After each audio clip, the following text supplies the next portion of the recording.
For example, the media says Muslims are fundamentalists, Muslims are terrorists. What is the meaning of the word fundamentalist? Fundamentalist by definition means a person who follows the fundamentals of a particular subject. For example, for a person to be a good mathematician, he should know, follow, and strive to practice the fundamentals of maths. Unless he's a fundamentalist in the field of maths, he cannot be a good mathematician.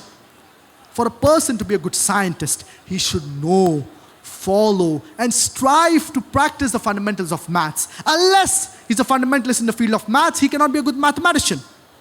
For a person to be a good scientist, he should know, follow, and strive to practice the fundamentals of science. Unless he's a fundamentalist in the field of science, he cannot be a good scientist.